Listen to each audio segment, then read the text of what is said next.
देश प्रदेश में आगे बढ़ते हैं। छत्तीसगढ़ में ईडी की बड़ी कार्रवाई सामने आई है। भारतमाला परियोजना से जुड़े भूमि अधिग्रहण मामले में ईडी ने रायपुर और महासमुंद में 9 ठिकानों पर छापेमारी की है।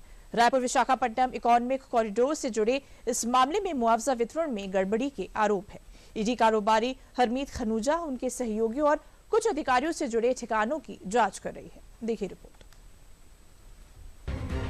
छत्तीसगढ़ में ईडी ने भारतमाला प्रोजेक्ट से जुड़े एक कथित घोटाले के सिलसिले में सोमवार को बड़ी कार्रवाई की है।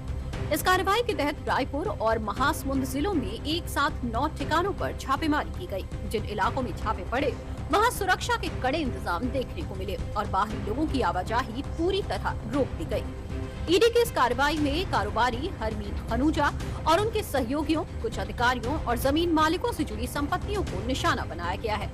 क्या है पूरा मामला, आइए जानते हैं। ये मामला भारतमाला परियोजना के तहत बनने वाले रायपुर विशाखापट्टनम इकोनॉमिक कॉरिडोर से जुड़ा हुआ है। लंबे समय से इस प्रोजेक्ट में जमीन अधिग्रहण के दौरान मुआवजा वितरण को लेकर सवाल उठते रहे हैं। आरोप है कि जमीन की वास्तविक कीमत और दिए गए मुआवजे में भारी अंतर दिखाया गया है, जिससे कुछ लोगों को अनुचित लाभ मिला है।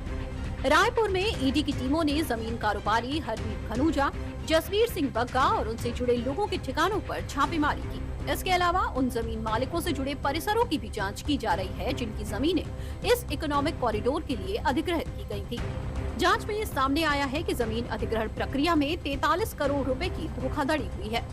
ईडी की टीमें संबंधित ठिकानों पर मौजूद वित्तीय रिकॉर्ड्स, बैंक खातों और कंप्यूटर हार्ड डिस्क जैसे डिजिटल साक्ष्यों की बारीकी से जांच कर रही है।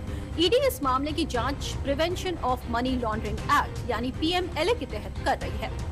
भारतमाला परियोजना भारत सरकार की महत्वाकांक्षी सड़क विकास योजना है, जिसमें लगभग 26,000 किलोमीटर के आर्थिक गलियारों का निर्माण शामिल है।